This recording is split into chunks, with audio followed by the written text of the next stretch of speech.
They said I was unstable, dangerous, unfit to mother my own child. My ex-husband Colin orchestrated it perfectly, convincing my sister, my friends, even Eli's teacher that I was losing my mind. One day I was a loving mother.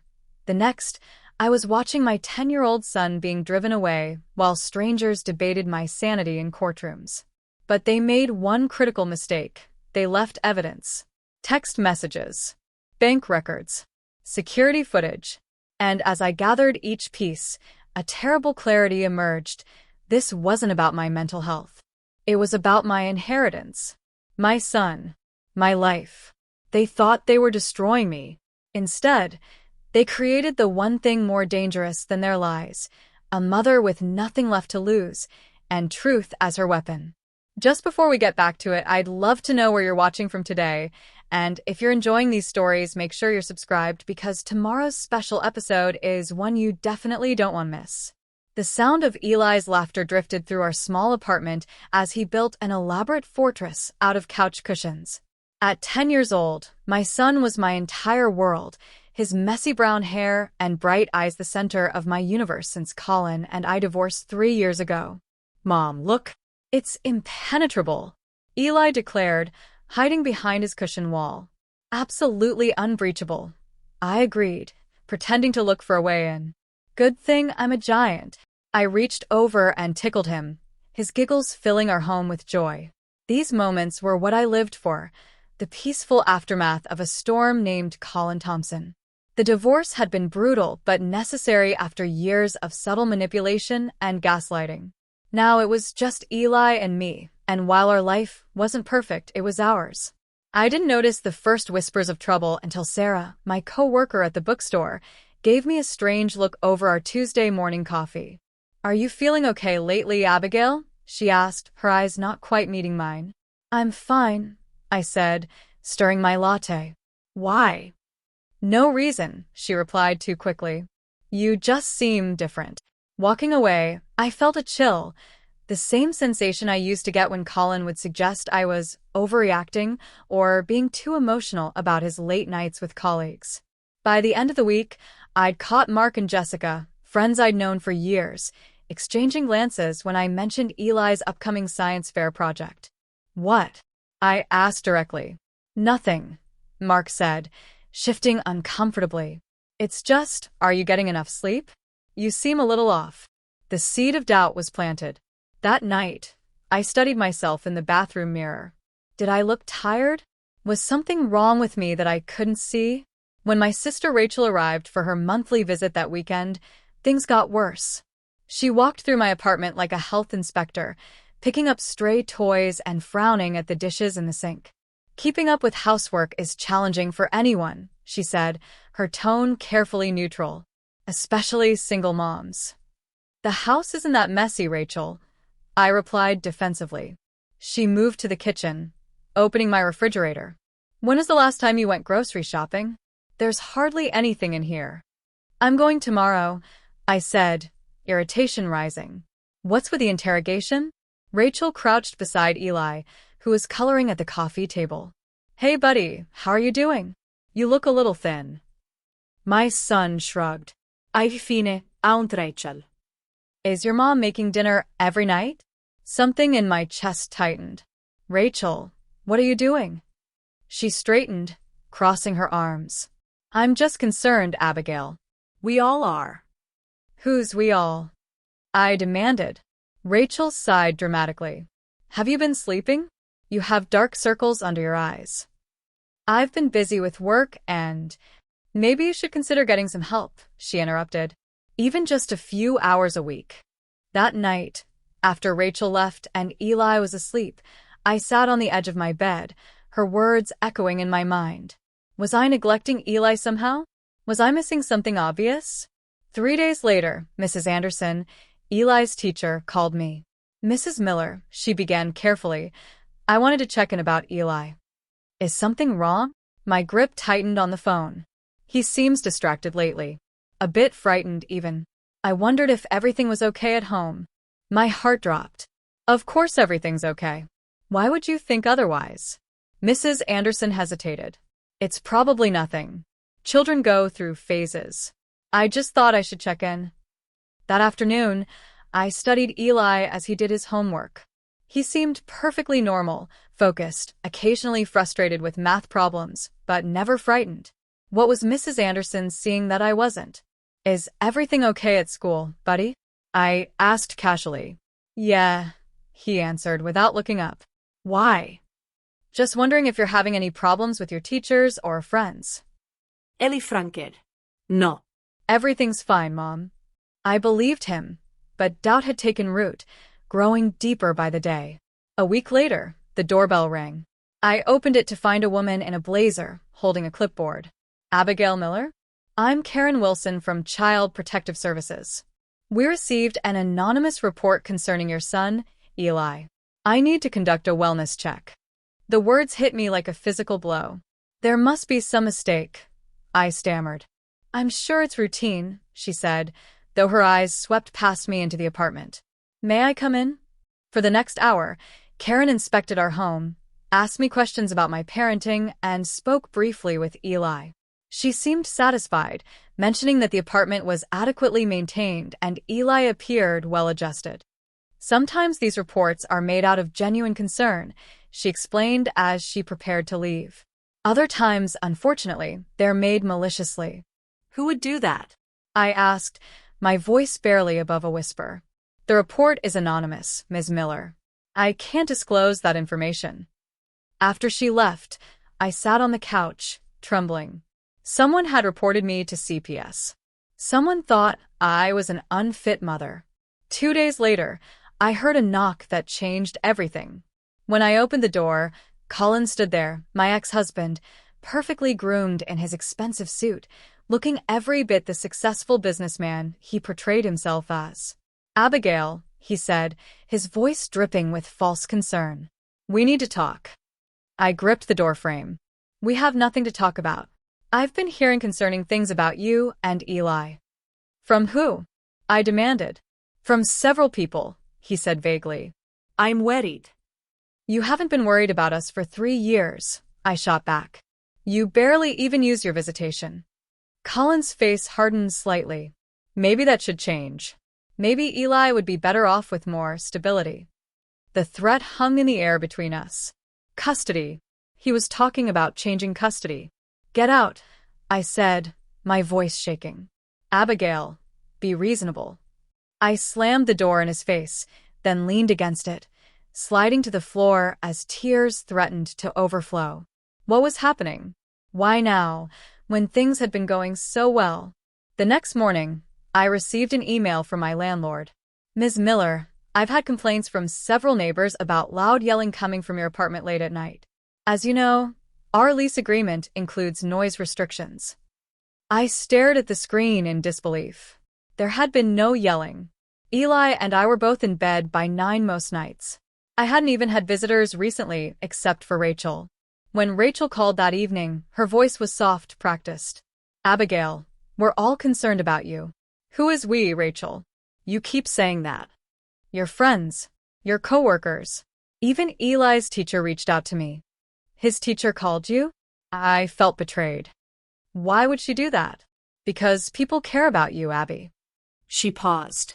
I think you should see someone. A therapist or psychiatrist. There's nothing wrong with me, I insisted. Then it wouldn't hurt to go, just to rule things out. For Eli's sake. For Eli's sake. The words hung heavy in the air. The following week, I sat in Dr. Lena Miles' office. She was a therapist recommended by a woman at work, not one of the doctors Rachel had suggested. Something told me I needed someone neutral. Dr. Miles was in her 50s with silver-streaked hair and kind eyes behind stylish glasses. She listened as I explained what had been happening. And you say this all started recently? She asked, jotting notes. About 3 weeks ago. It's like everyone suddenly thinks I'm falling apart, but I'm not. Dr. Miles studied me carefully. You seem lucid, composed, and quite articulate about your concerns. I don't see any obvious signs of psychosis or paranoia. So you believe me?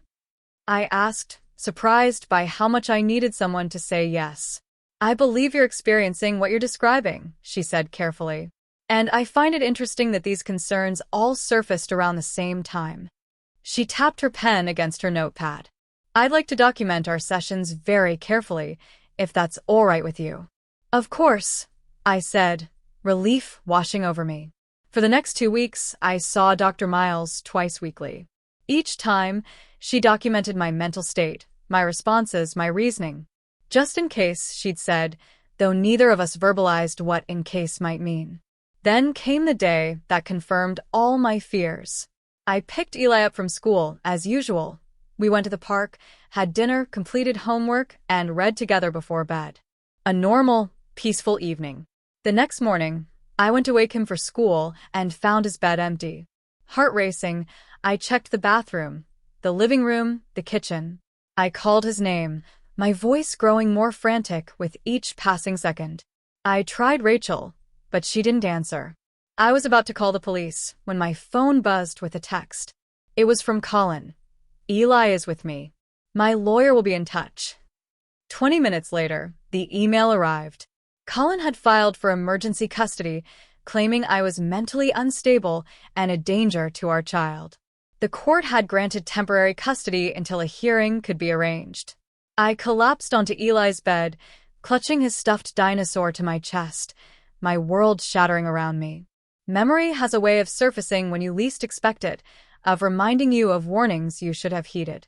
Look at yourself, Abigail, Colin had said years ago, watching me cry in our bathroom after I'd confronted him about his wandering hands at a company party.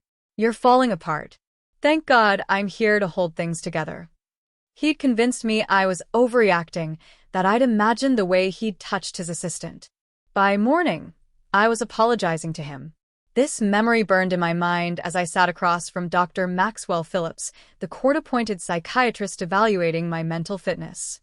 A 15-minute evaluation that would help determine if I ever got my son back. Dr. Phillips barely looked up from his clipboard. How often do you experience auditory hallucinations? I don't, I answered firmly.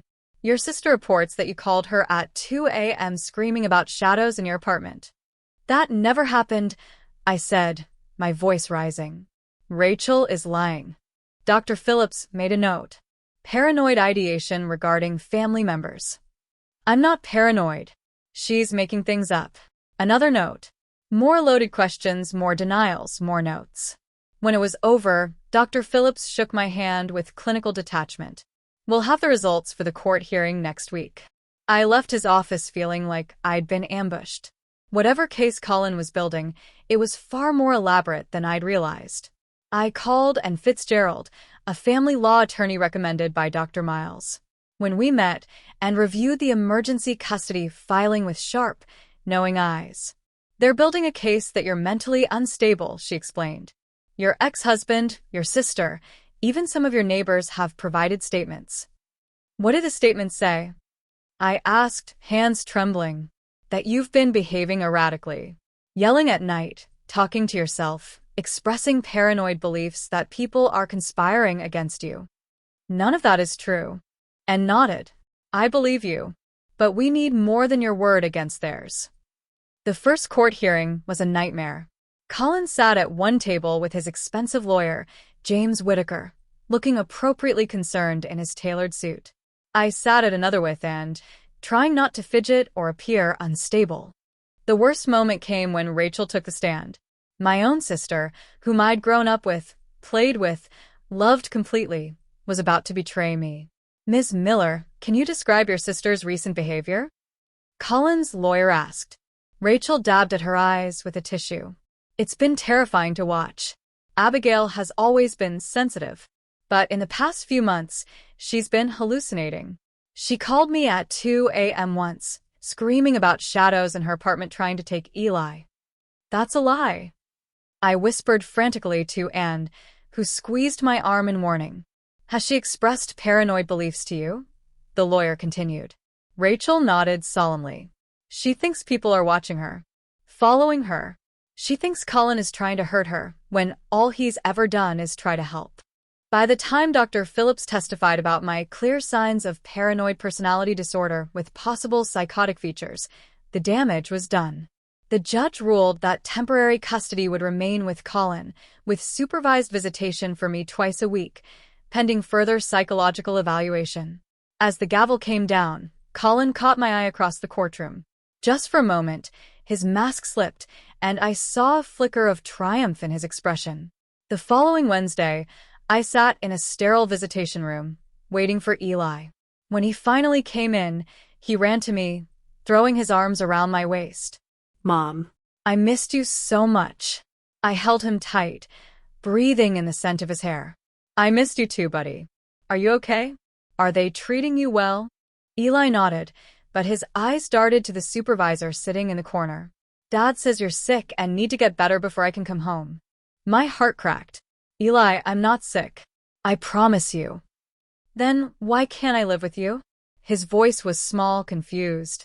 It's complicated, sweetheart. But I'm fighting to bring you home.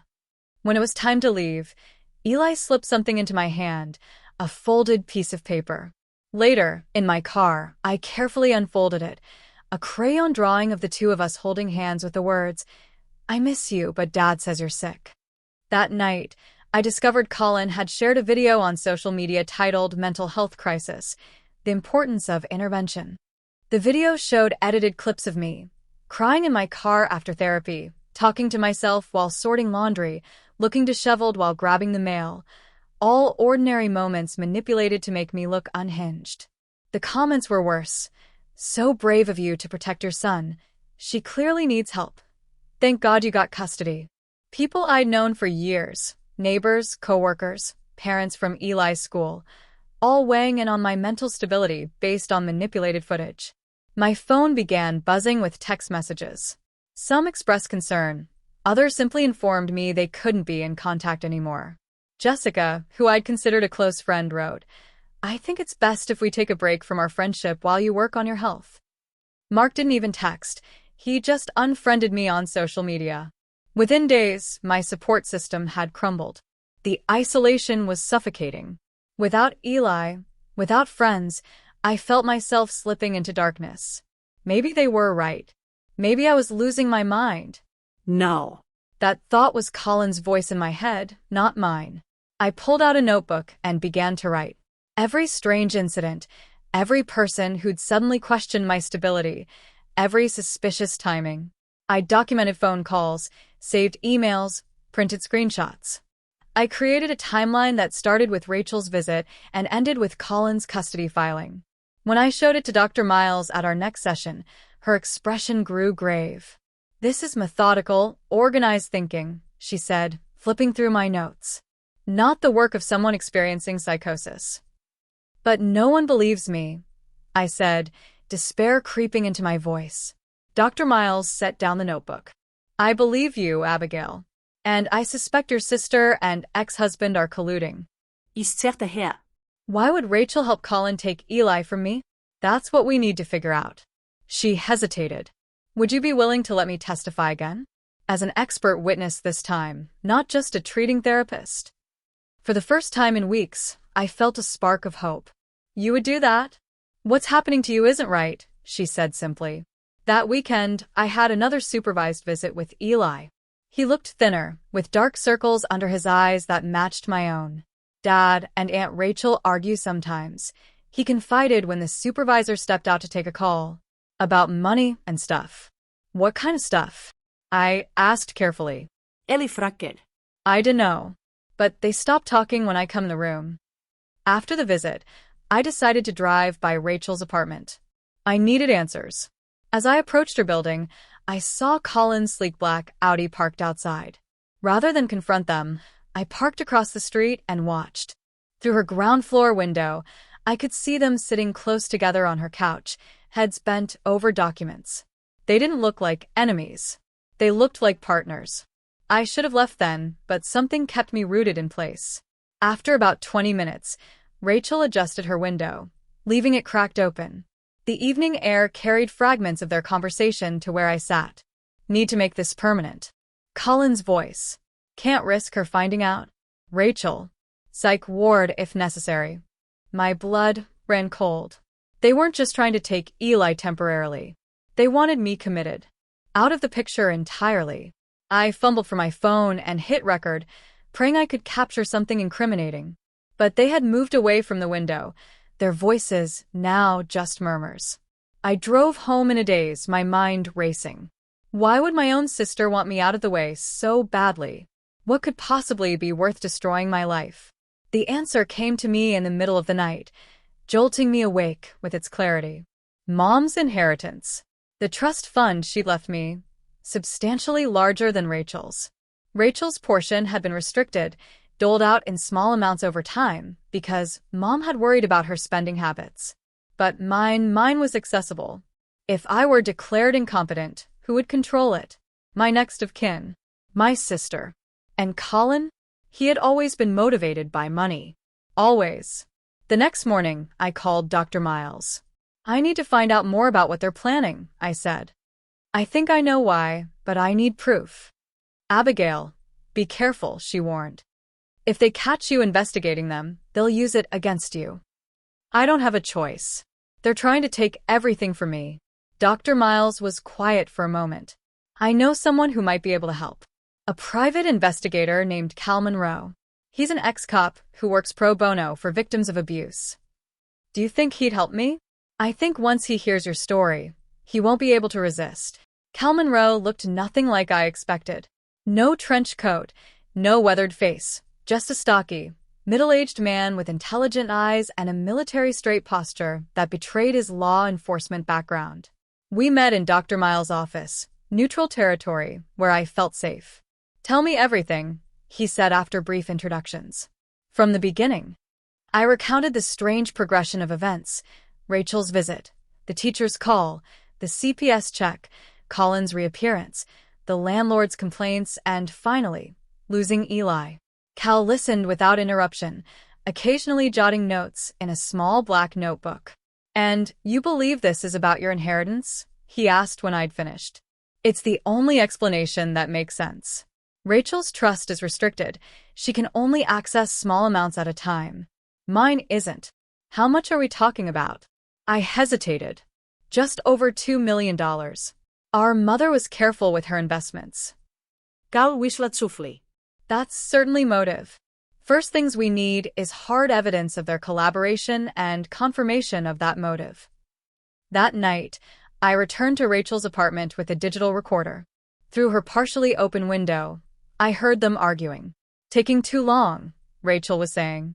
The judge is starting to listen to her therapist. We need to be patient, Colin replied. Push too hard, and it'll backfire. Easy for you to say. Your attorney fees are coming out of my inheritance. Our inheritance, Colin corrected. Once this is done, we'll both get what we want. And the endgame? Rachel asked. She gets committed.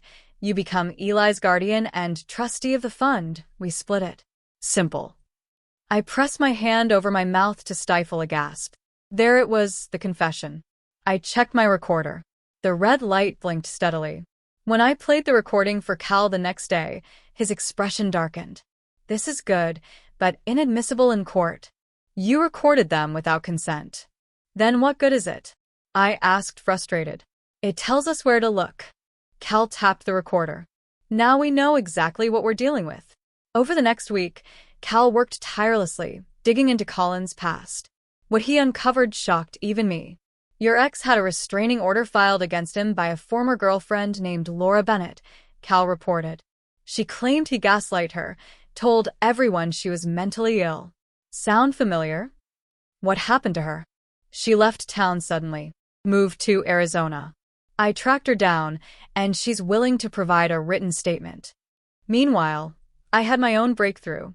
Searching through old boxes in my storage unit, I found my mother's journals, dozens of black notebooks filled with her elegant handwriting. I'd never read them, too grief-stricken after her death 2 years ago to face her most private thoughts. But now, I searched specifically for mentions of Rachel. What I found confirmed my suspicions. Rachel stormed out again when I mentioned revising the trust. She doesn't understand that I'm protecting her from herself. The restrictions are for her own good, but she sees it as favoritism toward Abigail. I worry what this jealousy might drive her to someday. Another entry, from just months before Mom died. Rachel asked again about changing the trust. When I refused, she said, "You always did love Abigail more." The look in her eyes frightened me. I showed the journals to Dr. Miles, who agreed they painted a disturbing picture of Rachel's resentment. But we need more, she said. Something concrete that proves they're manipulating the narrative about your mental health. The breakthrough came from an unexpected source. Mrs. Winslow, my elderly neighbor who lived in the apartment below mine, called me one afternoon. "Abigail, dear, I've been meaning to talk to you.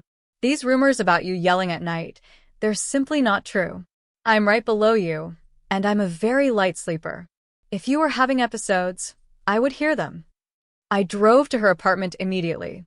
Over tea, Mrs. Winslow expressed her outrage. "I've seen how you are with Eli.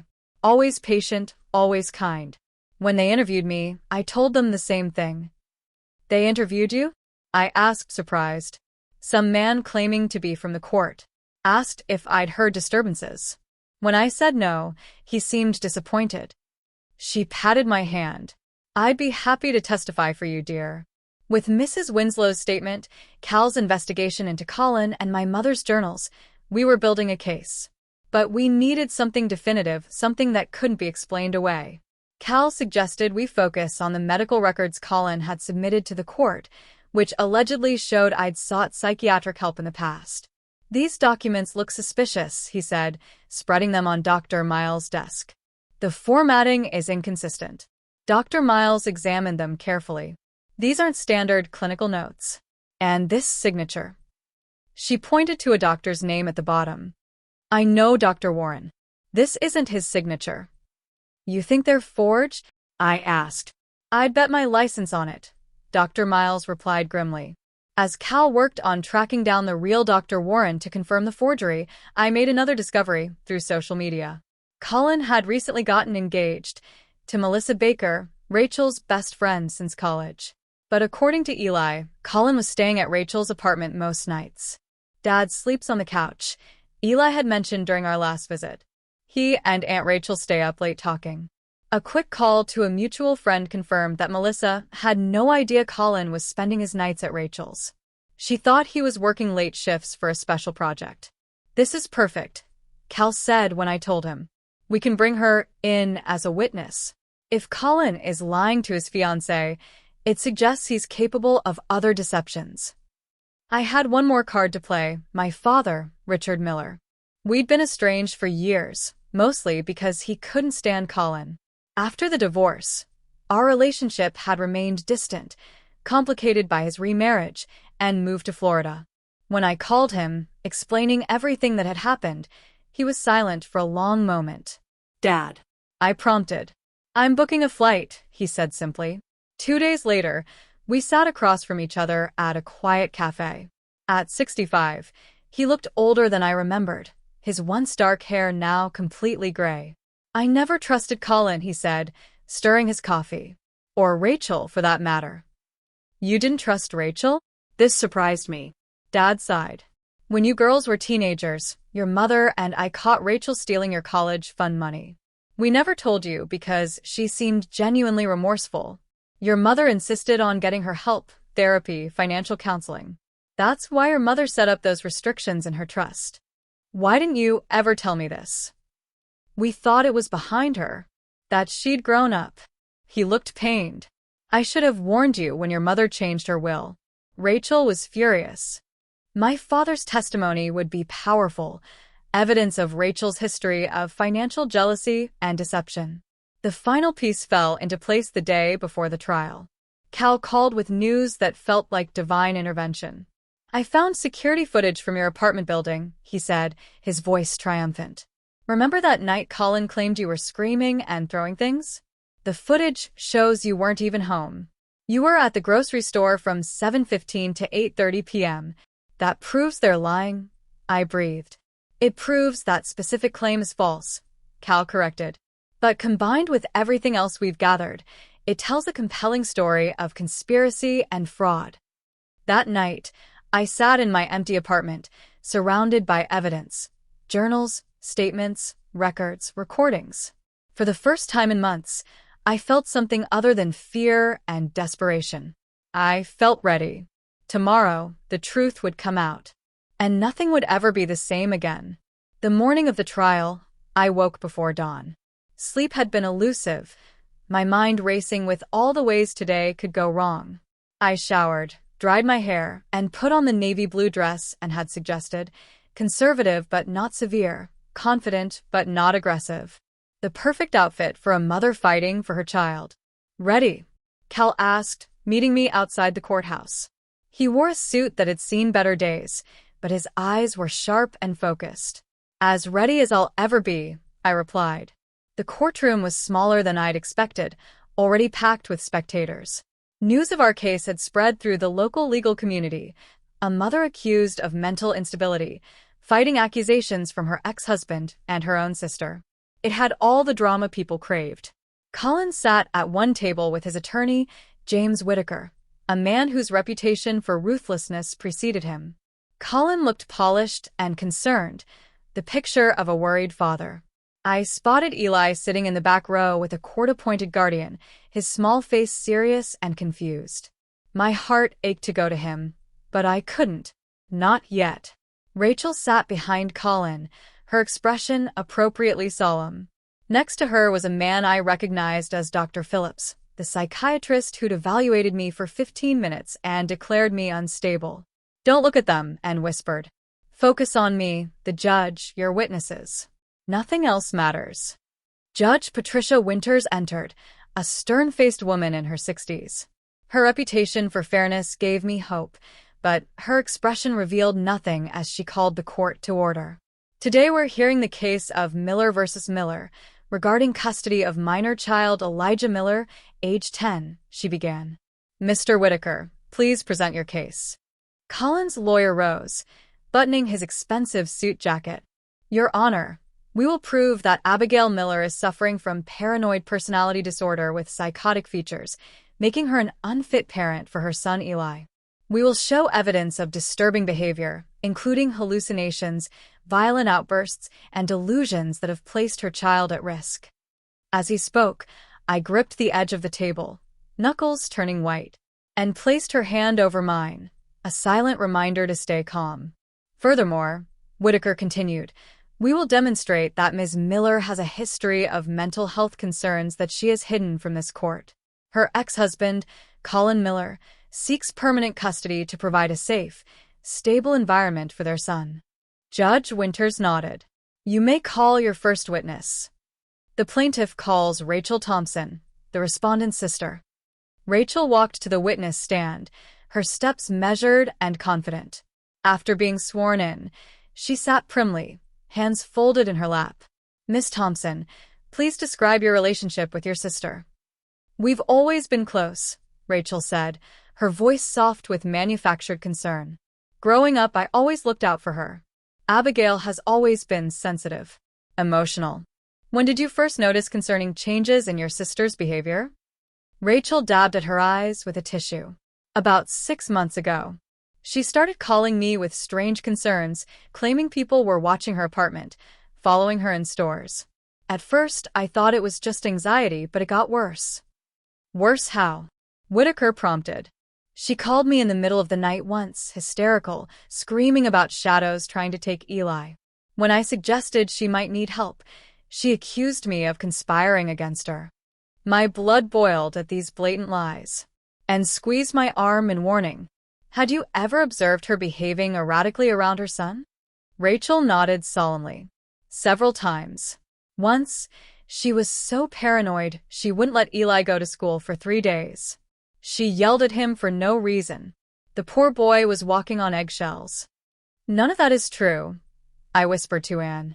"I've never kept Eli home from school except when he was sick."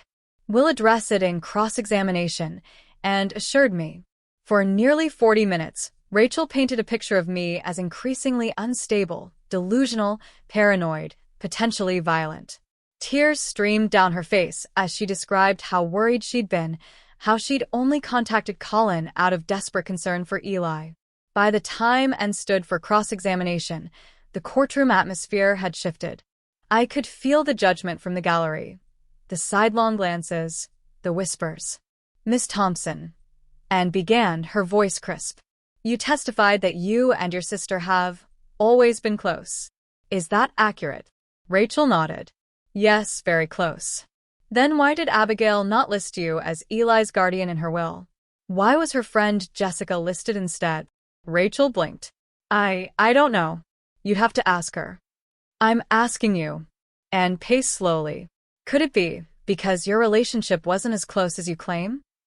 Objection. Whitaker called. Speculation. Sustained. Judge Winters ruled. And changed tactics. Miss Thompson, are you currently experiencing financial difficulties? Rachel shifted uncomfortably. I don't see how that's relevant, Your Honor, and said, I'm establishing motive for Miss Thompson's testimony. I'll allow it. Please answer the question, Miss Thompson. I've had some challenges recently, Rachel admitted reluctantly. Challenges such as being 3 months behind on your mortgage? Such as maxing out 3 credit cards? Such as borrowing money from your sister that you never repaid? Rachel's composed facade cracked slightly. Everyone has financial ups and downs. And would your financial situation improve if you had access to your sister's trust fund from your mother's estate? Objection. Whitaker was on his feet. Relevance. Your Honor, and countered, we intend to show that Miss Thompson and Mr. Miller have conspired to portray my client as mentally unstable in order to gain control of her substantial inheritance through guardianship. The courtroom erupted in murmurs. Judge Winters banged her gavel. I'll allow this line of questioning, but tread carefully, Miss Fitzgerald, and continued her surgical cross-examination, exposing inconsistencies in Rachel's timeline, questioning why she'd never sought help from me if she was so concerned, and highlighting the convenient timing of her worries about my mental health, just after she'd been denied an advance on her restricted inheritance. By the time Rachel left the stand, her credibility had been damaged, but not destroyed. The doubt in the room remained palpable. Colin took the stand next, playing the part of concerned father perfectly. He described finding Eli undernourished and anxious, claimed I'd called him with bizarre accusations, and said he'd only sought custody after exhausting every other option. I still cared deeply for Abigail, he said, his voice breaking artfully. This is about getting her help and protecting our son. Anne's cross-examination was equally skillful, but Colin was a better performer than Rachel.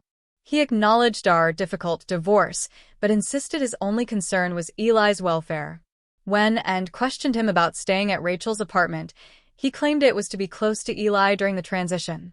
The most damaging testimony came from Dr. Phillips, who confidently diagnosed me with paranoid personality disorder with psychotic features based on his brief evaluation. In my professional opinion, he concluded, Ms. Miller represents a potential danger to herself and her child without proper treatment and supervision. During cross-examination, and established that Dr. Phillips had not reviewed my complete medical history, had not spoken to my regular therapist, and had formed his diagnosis after just 15 minutes. Is 15 minutes sufficient time to diagnose a serious psychiatric condition, doctor? And asked.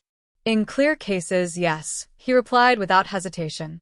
And you diagnosed Ms. Miller after a single 15-minute session? The symptoms were quite evident. So evident that Dr. Lena Miles, who has seen Ms. Miller twice weekly for months, observed none of them? Dr. Phillips smiled condescendingly. Patients with paranoid disorders can be quite convincing to inexperienced clinicians. By the time Colin's side rested their case, I felt hollowed out. The picture they'd painted was devastating. A mentally unstable mother, a concerned father, a worried aunt, all confirmed by a psychiatric expert. How could we possibly overcome this? And sense my despair. Now it's our turn, she whispered. And we have something they don't. What's that? I asked. The truth. Our first witness was Mrs. Winslow, my elderly neighbor. At 82, she moved slowly to the stand with the help of a cane, but her mind was sharp and her voice clear. Mrs. Winslow, and began, you live in the apartment directly below Ms. Miller, correct? For the past 11 years, she confirmed. And how would you describe Ms. Miller as a neighbor and as a mother? Mrs. Winslow straightened in her chair. Abigail is a wonderful neighbor, considerate, quiet, always willing to help. And she's an exceptional mother. I've never heard her raise her voice to that boy. Not once in 7 years. Mr. Miller and Ms. Thompson have testified that Abigail frequently has loud outbursts, yelling late at night. As someone living below her, would you have heard these disturbances? Absolutely, Mrs. Winslow said firmly. I'm a very light sleeper. I've been since my Harold passed. I hear everything in that building. The couple in 3C arguing about money, the young man in 2A playing his guitar. If Abigail were having these episodes, I would have heard them. And did you? Never. Not once. Thank you, Mrs. Winslow, and said, then turned to Whitaker. Your witness. Colin's lawyer approached the stand with exaggerated gentleness. Mrs. Winslow, at your age, isn't it possible your hearing isn't what it used to be? Mrs. Winslow fixed him with a steely glare. Young man, I can hear my neighbor's cat purring through the wall. My hearing is just fine. A ripple of laughter moved through the courtroom. For the first time that day, I felt a spark of hope. Next came Dr. Lena Miles, who testified about our sessions, her observations of my mental state, and her professional opinion that I showed no signs of psychosis, paranoia, or any other condition that would make me an unfit parent. In fact, she said, Ms. Miller has displayed remarkable resilience and clarity of thought despite the extraordinary stress she's been under.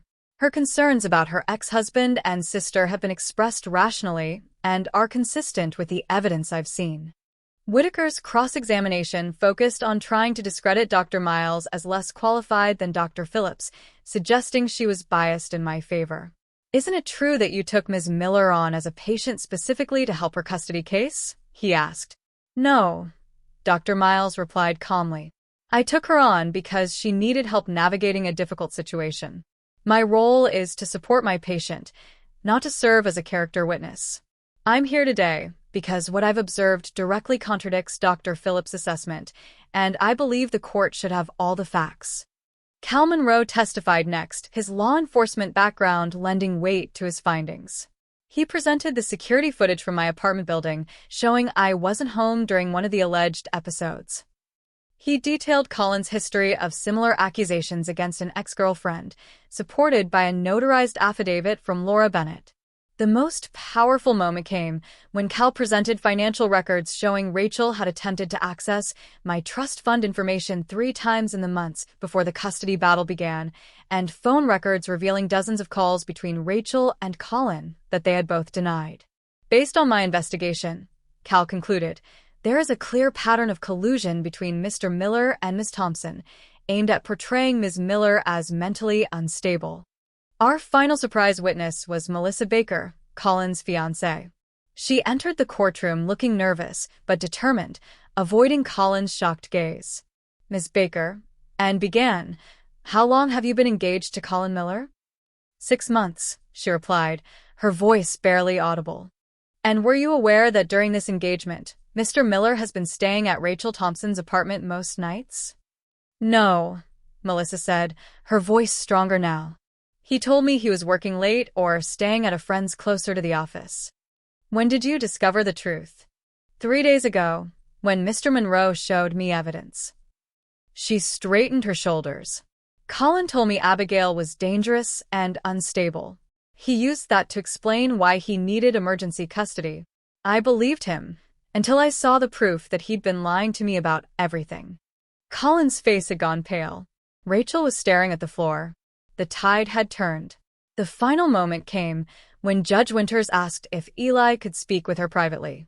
Though only 10, he had requested to share his perspective. When he returned to the courtroom 20 minutes later, he caught my eye and gave me a small, secret smile. I knew then that whatever he had said, it had been the truth. And the truth was on our side. Judge Winters returned to the courtroom after a brief recess, her expression grave. The spectators fell silent as she took her seat. Before rendering my decision, I am ordering a new psychological evaluation of Ms. Miller to be conducted by a neutral specialist appointed by the court, not by either party in this case. Colin's attorney immediately objected, but the judge overruled him. Furthermore, she continued, I am troubled by some of the evidence presented today. Mr. Whitaker, The psychological assessment you submitted from Westside Medical appears to have inconsistencies. I'd like Dr. Warren to appear tomorrow to authenticate these records. A flash of panic crossed Whitaker's face. Your Honor, Dr. Warren is unavailable. Then find him, Judge Winters said sharply. Court is adjourned until 9 a.m. tomorrow. Outside the courtroom, Anne was jubilant. Did you see their faces? They never expected us to challenge the medical records. What happens now? I asked, still processing everything. Now we wait. But Abigail, she squeezed my arm. Today was a good day. The next morning, a court-appointed psychiatrist, Dr. Eleanor Grayson, conducted a 3-hour evaluation. Unlike Dr. Phillips, she asked detailed questions about my history, my relationship with Eli, and the timeline of events. She reviewed Dr. Miles' notes, spoke with Mrs. Winslow, and even interviewed Eli with a child psychologist present. When we returned to court that afternoon, Dr. Grayson's testimony was unequivocal.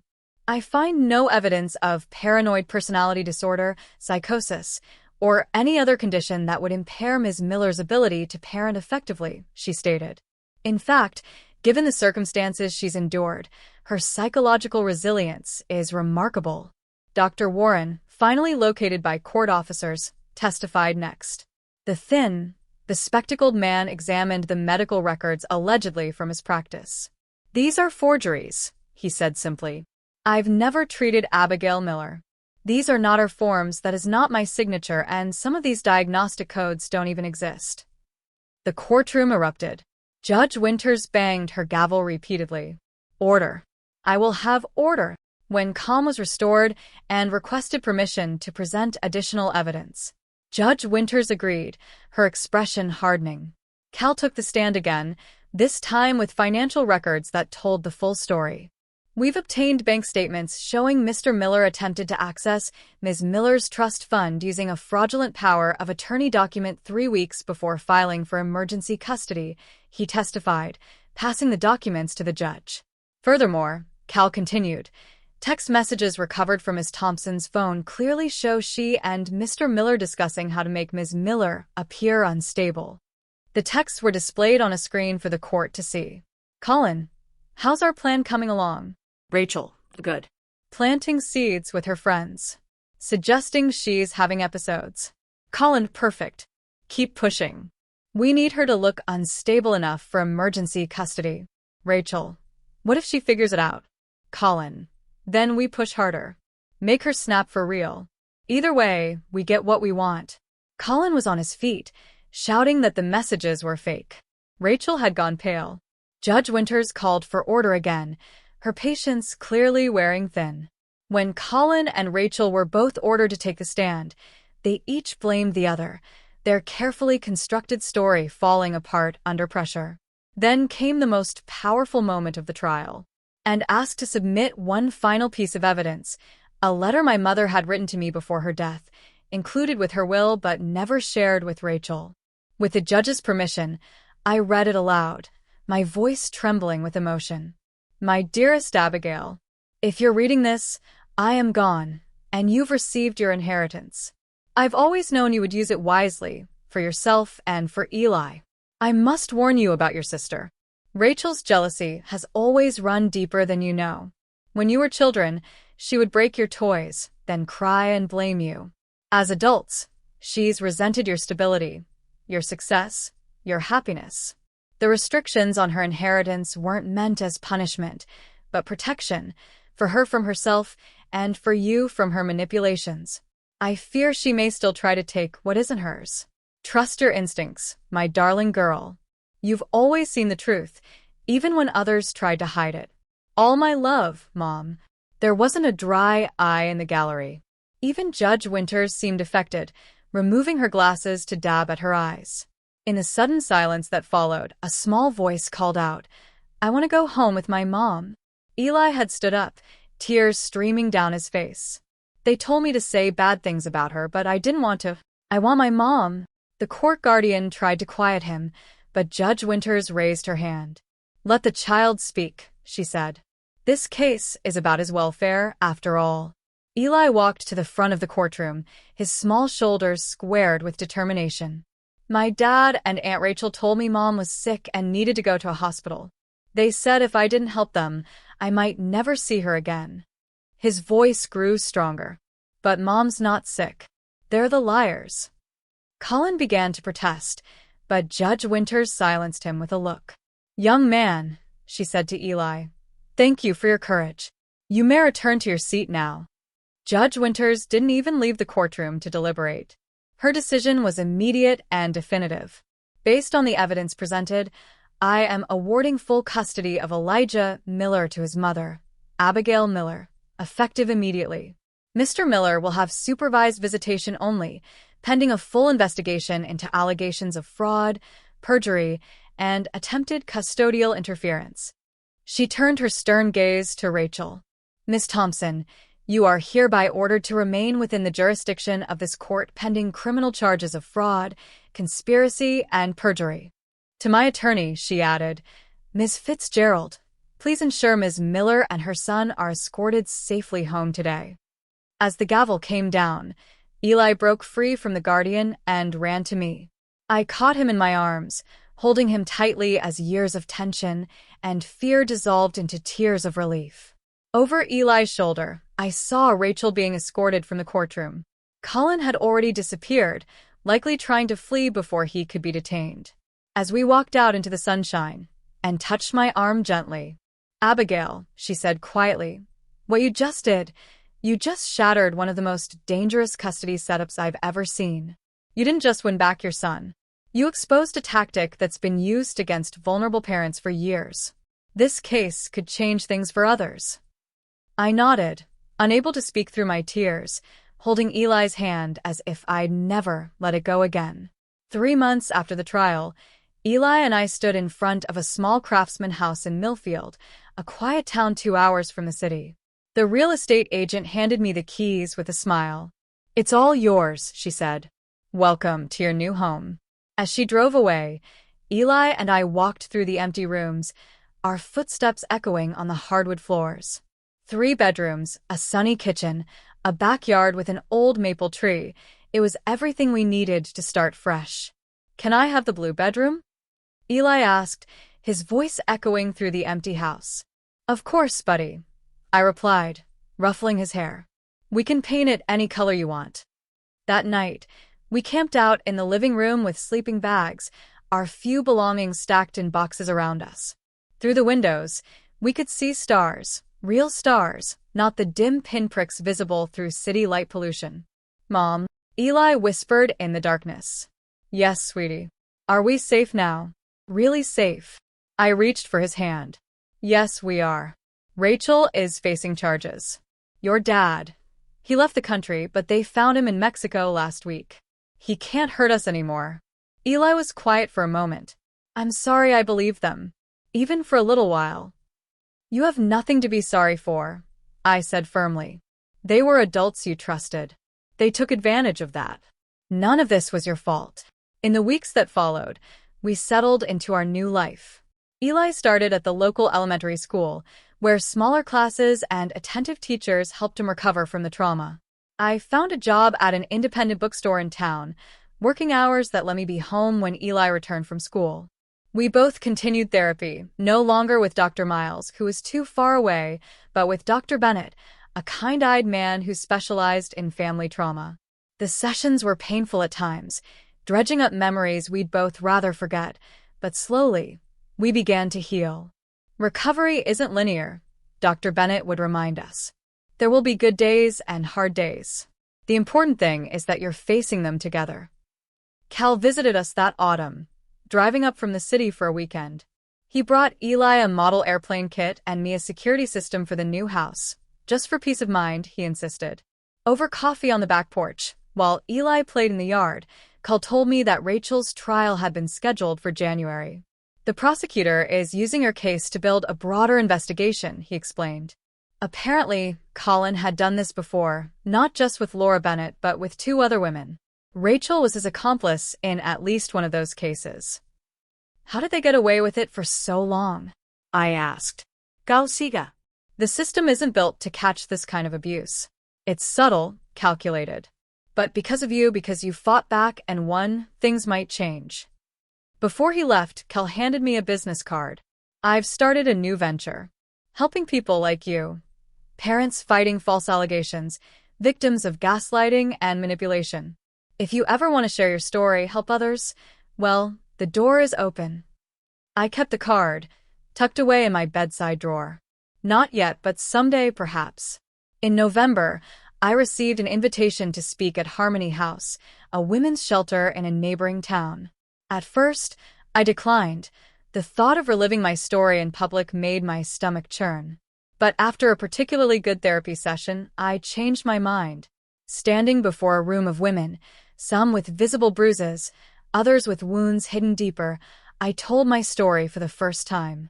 I spoke about the subtle red flags I'd missed with Colin, the isolation that had made me vulnerable, the way systemic biases had nearly cost me everything. The most dangerous prison, I told them, is the one built of doubt. Doubt in yourself, in your own perception of reality. That's the first thing they try to take from you. Don't let them. Afterwards, a young woman approached me, a sleeping toddler on her hip. My ex is doing the same thing, she whispered. Telling everyone I'm crazy, unfit. I was ready to give up.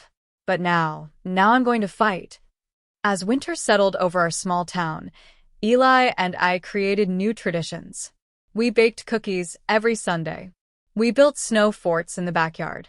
And on December 21st, the day the court had awarded me custody, we celebrated what Eli called Freedom Day with a homemade cake decorated with wobbly blue frosting. On Christmas Eve, I found Eli in his room, focused intently on a drawing. When I asked what he was working on, he quickly covered it with his arm. It's a surprise, he said, for school. When school resumed in January, Eli came home one day with the drawing framed in popsicle sticks. It showed a woman with long brown hair standing tall, with a small boy beside her. Above them, in careful block letters, were the words, "My hero, my mom. She saved me." That night, after Eli was asleep, I sat on our porch swing, wrapped in a blanket against the winter chill. I thought about how far we'd come, about the life we were rebuilding together. The path hadn't been easy, and there were still difficult days ahead. Days when the memories would feel too fresh, when the fear would creep back in. But we had made it through the darkness. We had found our way back to each other. As I watched the stars appear one by one in the clear night sky, I whispered the words that had become my mantra, my promise to myself and to Eli. They tried to bury me under lies, but I planted roots. And from those roots grew the truth. And the truth set us free. What would you sacrifice to be believed when the whole world calls you crazy? What lengths would you go to protect your child from those who claim to love them? If this story moved you, please like, subscribe, and share for more powerful tales of resilience and justice. Your support helps bring these important stories to light.